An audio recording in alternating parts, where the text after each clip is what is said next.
Bees are magnificent insects that give us honey, something we all admire for its taste and benefits, but how this small creature can produce such a thing? Today we are going to unleash nature's sweetest secret of how bees make honey. But before that, do not forget to hit the subscribe button and enable the bell to stay updated and support our incoming content. The journey to honey begins with the queen bee, the heart and leader of the colony. As the sole fertile female, her role is crucial in maintaining the population of the hive. She lays eggs that will develop into either workers, drones, or new queens. Capable of laying up to 2,000 eggs per day during peak seasons, the queen ensures the hive remains populated with bees to perform the vital tasks needed for honey production. However, the queen's contribution extends beyond reproduction. Her pheromones, the chemical signals she releases, help maintain social order within the colony, ensuring that each bee performs its assigned role, a dynamic that will soon play a part in the construction and operation of the hive. The worker bees begin building the intricate wax structure of the hive. These wax cells serve multiple purposes, such as storing honey, pollen, and housing larvae. The workers use a precise hexagonal design, which is nature's most efficient way of using space and materials. This efficiency is essential, as it minimizes the wax needed while maximizing storage for the honey that will soon fill these cells. The cells also provide the space for the eggs laid by the queen, which will soon develop into larvae. The construction of these cells is the first step in preparing the hive for both nurturing new bees and storing the food necessary for their survival. During this stage, the larvae are entirely dependent on the worker bees for nourishment and care. Initially, all larvae are fed royal jelly, a nutrient-rich secretion that allows them to grow rapidly. However, after a few days, only the larvae destined to become queens continue receiving this special diet.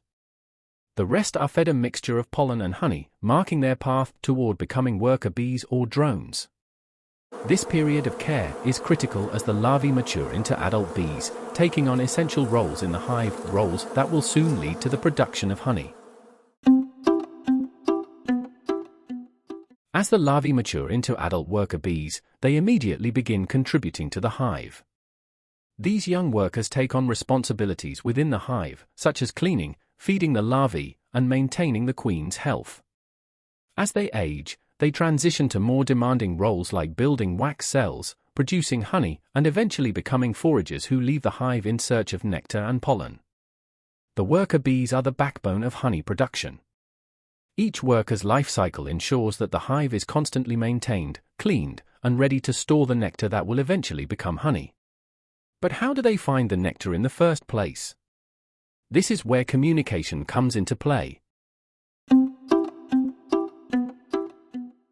Bees rely on highly sophisticated methods of communication to coordinate their activities, especially when foraging for nectar. The most well-known method is the waggle dance, a way for forager bees to share information about the location of food sources. Through this dance, bees can convey detailed information about the distance and direction of a nectar source relative to the position of the sun.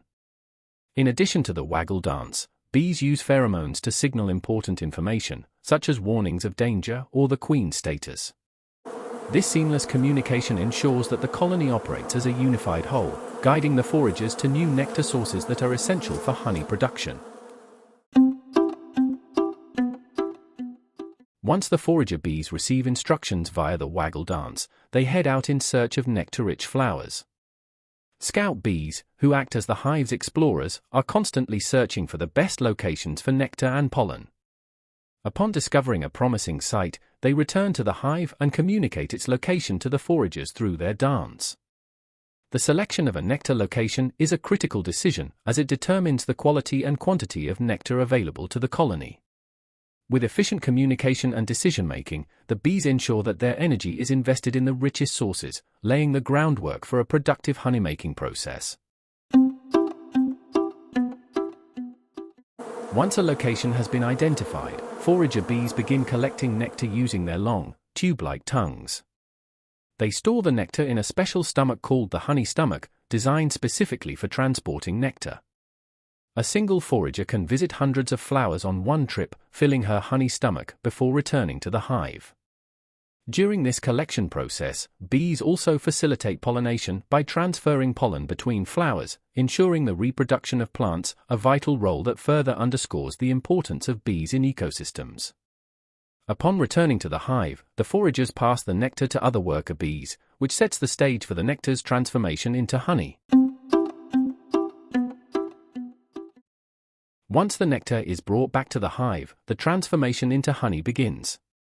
The nectar is passed from one bee to another, a process known as trophallaxis. This constant exchange reduces the nectar's water content and adds enzymes that break down complex sugars into simpler ones, which makes the nectar more digestible and resistant to spoilage. The bees then deposit the processed nectar into wax cells. Worker bees fan the nectar with their wings, further evaporating water until the nectar thickens into honey. Once the honey has the right consistency, the bees seal the cells with a thin layer of wax, preserving the honey for future use. Honey is not just a product for human consumption, it is the primary food source for bees. They collect honey to sustain the colony during the colder months when flowers are no longer in bloom and nectar is unavailable.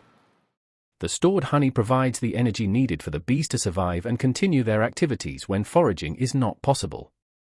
This stockpiling of honey is essential for the survival of the colony, especially during winter. Without enough honey, the colony would starve, underscoring why honey production is a matter of life and death for the bees. Given the critical role bees play in both honey production and pollination, preserving bee populations is vital for sustaining ecosystems and human food supplies. Bees are responsible for pollinating roughly 75% of the world's crops, including fruits, vegetables, and nuts. Without them, food production would decline dramatically, leading to shortages and higher prices for essential crops. However, bee populations are declining due to factors such as pesticide use, habitat loss, and climate change. Protecting bees through conservation efforts, reducing pesticide exposure, and preserving natural habitats is essential to ensure the survival of these critical pollinators.